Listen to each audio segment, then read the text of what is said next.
Jumpa lagi dengan Indra. Bagaimana kabarnya? Semoga sehat-sehat selalu ya.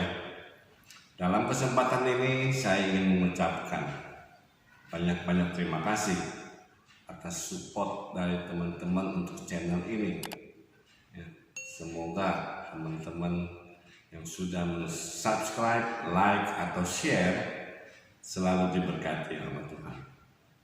Nah, kali ini saya ingin mengajak kembali teman-teman untuk melihat sebuah perikop kitab suci yang diambil dari Injil Lukas. Yesus harus mati di Yerusalem, keluhan terhadap Yerusalem. Apa yang bisa kita ambil hikmahnya dari perikop ini? Yuk kita baca perikopnya. Tapi sebelum baca, tolong bagi yang belum, tombol subscribe-nya dipencet sekarang. Oke, sip. Terima kasih. Injil Lukas bab 13 ayat 31 sampai 35. Pada waktu itu datanglah beberapa orang Farisi dan berkata kepada Yesus, "Pergilah, tinggalkanlah tempat ini, karena Herodes hendak membunuh engkau."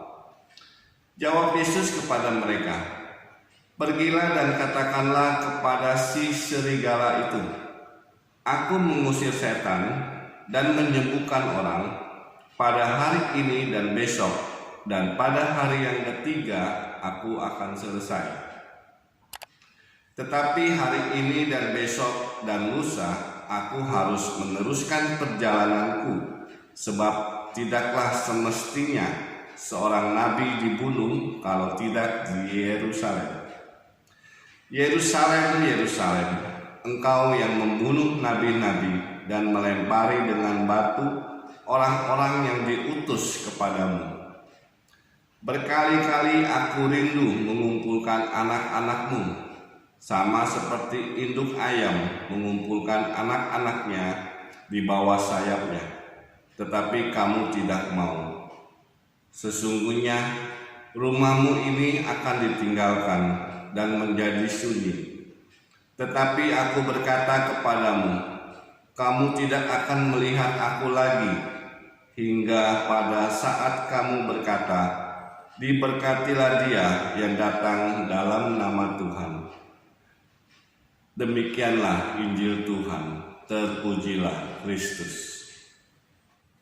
Teman-teman yang terkasih, kalau kita baca perikop-perikop sebelumnya, kita sering menemukan Yesus selalu berselisih paham, ya, atau konflik dengan orang-orang Farisi atau orang-orang ahli Taurat. Tetapi kali ini cukup berbeda karena ada beberapa orang Farisi itu datang kepada Yesus, seolah-olah orang Farisi ini peduli akan keselamatan Yesus.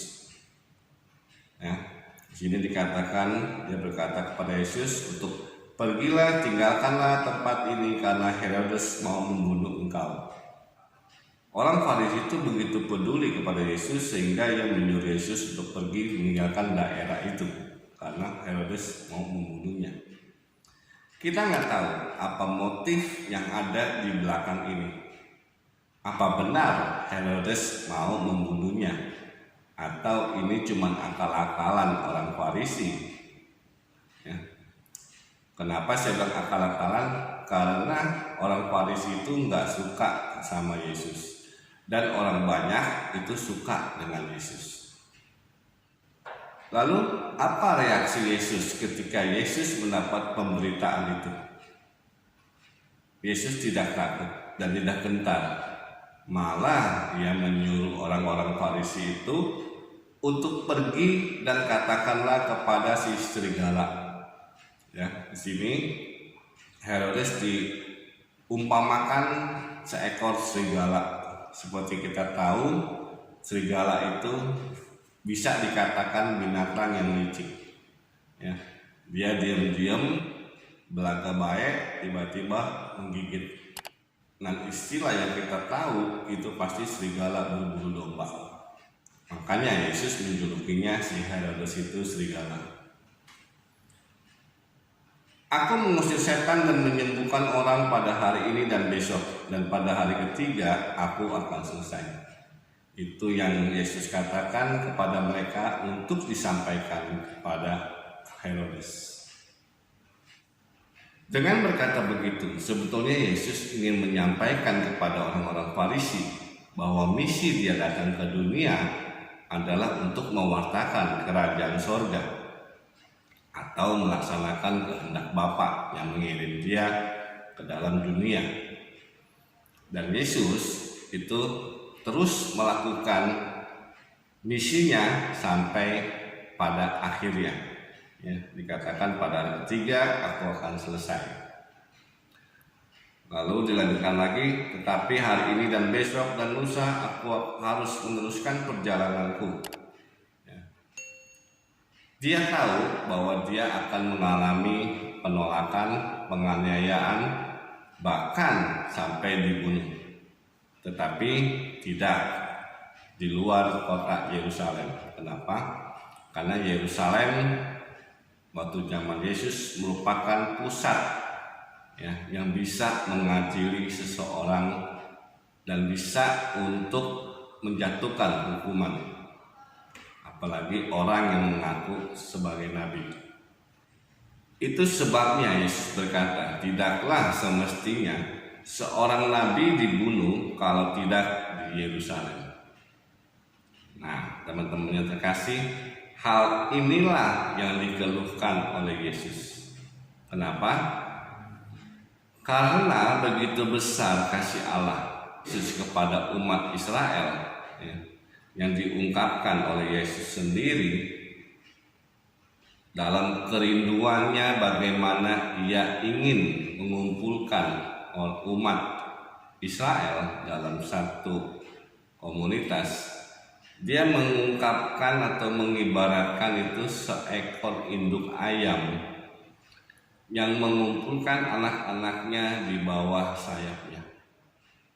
Sudah pasti perlindungannya akan aman, nyaman, dan penjagaannya pasti dengan ketat.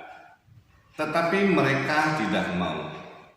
Malah nabi-nabi yang diutus oleh Tuhan itu ada yang dilempari batu dan bahkan dibunuh.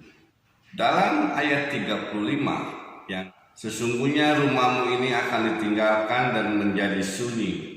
Aku berkata kepadamu, kamu tidak akan melihat aku lagi hingga pada saat kamu berkata, diberkatilah dia yang datang dalam nama Tuhan. Di sini Yesus mau mengatakan bahwa kebanggaan umat Israel itu akan ditinggalkan. Kebanggaan umat Israel adalah bait suci. Ya, seperti kita tahu bersama, bait suci itu dihancurkan oleh orang-orang Romawi. Dan kamu tidak akan melihat lagi ya, seorang nabi yang datang dalam nama Tuhan. Perkataan Yesus terjadi sampai saat ini pun umat Israel atau orang-orang Yahudi masih menantikan seorang Mesias bagi mereka. Nah, teman-teman yang terkasih, apa yang bisa kita ambil hikmahnya dari cerita perikop ini? Bahwa kekerasan hati, kesombongan, dan merasa diri paling hebat dan benar, baik dalam perkataan maupun dalam perbuatan atau tindakan, bisa mengakibatkan penyesalan di kemudian hari. Dan memang penyesalan itu selalu datang belakangan. Nah, sebagai refleksi kita, maukah kita membuka mata hati kita untuk melihat hal-hal yang benar? renungkanlah